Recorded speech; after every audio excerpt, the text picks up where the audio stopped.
بسم اللہ الرحمن الرحیم الحمد للہ وحدہ والصلاة والسلام علی من لا نبی بعدہ۔ السلام علیکم ورحمۃ اللہ وبرکاتہ۔ تجوید الفرقان اردو چینل میں ایک بار پھر آپ کا خیر مقدم ہے۔ تجوید قرآن مجید کے قاعدہ نبر کی یہ دوسری ویڈیو ہے۔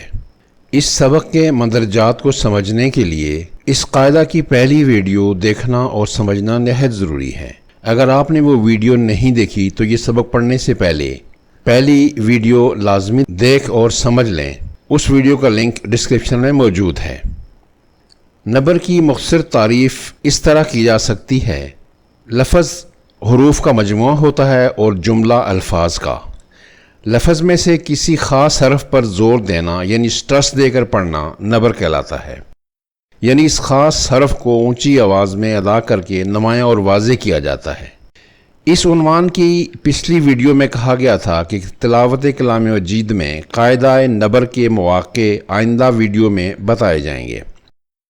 اس سبق میں نبر کے مواقع قرآنی مثالوں کے ساتھ بیان کیے جا رہے ہیں۔ تلاوت قرآن حکیم میں نبر کے قاعدہ کا اطلاق 5 قسم کی عبارات پر کیا جاتا ہے، جس میں سے 3 قسم کی عبارات پر اس قاعدہ کا اطلاق وقف کی حالت میں بھی ہوتا ہے اور وصل یعنی ملا کر پڑھنے پر بھی کیا جاتا ہے۔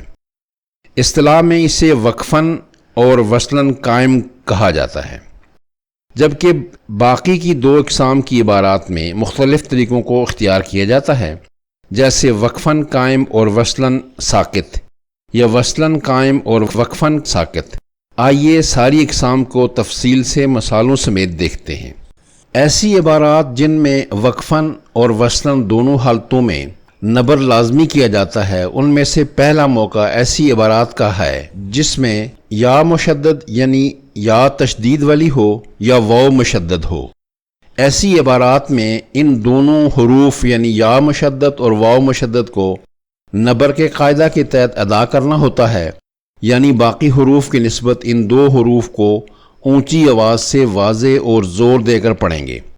اگر ان حروف پر زور نہ دیا جائے یعنی نبر نہ کیا جائے تو سننے والے کو اشتباہ ہو سکتا ہے کہ تشدید کی بجائے جزم پڑھی گئی ہے۔ اس قاعدہ کی مثالوں میں سب سے پہلے سورہ فاتحہ کی 4 آیت کو لیتے ہیں، جس میں 2 دفعہ یا مشددہ ہے، جس کو نبر کے قاعدہ سے زور دے کر پڑھنا ہوتا ہے۔ ایاک نعبد و ایاک نستعین۔ اگر اسی حرف یا مشددہ کو نبر سے نہ پڑھیں تو ایسے لگتا ہے کہ یا ساکنہ پڑھی ہے لمبی کر کے، ایاک، جو کہ غلط تلفظ ہے۔ صحیح تلفظ ایاک، ایاک، یعنی کہ زور دے کر پڑھنا ہے۔ اسی قاعدہ کا دوسرا حرف واو مشدد ہے۔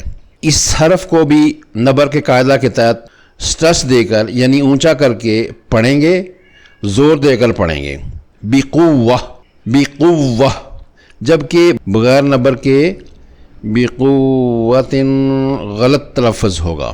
صحیح تلفظ اس کا ہے خذوا ما آتیناکم بقوۃ واسمعوا۔ دوسرا موقع جہاں نبر وقفاً اور وصلاً دونوں مواقع پر کیا جاتا ہے جب حروف مد کے بعد مشدد حرف آئے۔ یہ مد لازم ہی ہو سکتی ہے کیونکہ مد کے بعد تشدید ہے، جو کہ مد لازم کی مستقل قسم ہے۔ اس کی وضاحت مد لازم اور اس کی مثالوں کی ویڈیو میں دیکھی جا سکتی ہے، جو کہ اسی پلے لسٹ میں ہے۔ مد لازم کے بعد آنے والے مشدد حرف پر زور دینا ضروری ہے تاکہ وہ واضح ہو سکے۔ اگر مشدد حرف پر زور نہیں دیں گے تو یہ تشدید جزم کی آواز دے گی، جو کہ غلطی ہے۔ درست تلفظ یہ ہوگا غیر المغضوب علیہم ولا الضالین۔ تیسرا موقع جہاں نبر وقفاً اور وصلاً دونوں حالتوں میں کیا جاتا ہے، الف الاسنین یعنی 2 الفوں کا التقاء ساکنین کا قاعدہ ہے۔ التقاء ساکنین کا مطلب ہے 2 ساکن حروف کا ملنا۔ اس میں دوسرا الف حذف ہو جاتا ہے۔ اس الف کے حذف کو ظاہر کرنے کے لیے نبر کا استعمال کیا جاتا ہے۔ اس مثال میں وقال الحمد للہ میں قالا کا آخری الف تثنیہ کا الف ہے، یہاں التقاء ساکنین ہو رہا ہے، اس لیے دوسرا الف ختم کر کے لام مفتوح کا لام ساکن میں ادغام کریں گے اور الف کے حذف کو ظاہر کرنے کے لیے نبر کریں گے، یعنی زور دے کر واضح طور پر پڑھیں گے۔ اگر نبر نہ کیا جائے تو معنی میں بدلاؤ آ جائے گا۔ اللہ تعالیٰ کے فرمان کا مطلب ہے کہ ان دونوں یعنی سیدنا داؤد علیہ السلام اور سلیمان علیہ السلام کا ذکر ہے، نے کہا اللہ کا شکر ہے۔ اگر نبر نہ کریں تو لفظ قالا ہو جائے گا، جس کا مطلب ہوگا کہ ایک نے کہا اللہ کا شکر ہے۔ اس سے نبر کی اہمیت واضح ہوئی۔ اسی موقع کی دوسری مثال سورہ یوسف سے ہے۔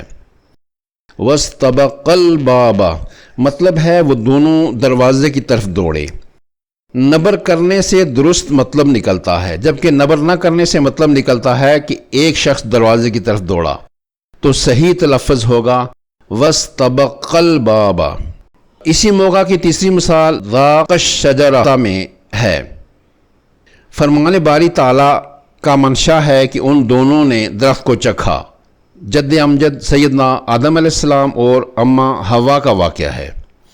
اگر نبر کا قاعدہ نہ لگائیں تو معنی بنتے ہیں کہ اس ایک نے درخت کو چکھا، اس لیے یہاں نبر کرتے ہوئے پڑھیں گے ذاق الشجرہ، ذاق الشجرہ۔ انشاءاللہ تعالی قاعدہ نبر کی اگلی یعنی تیسری ویڈیو میں باقی ماندہ صورتوں اور حالتوں کے متعلق پڑھیں گے۔ مع السلامہ۔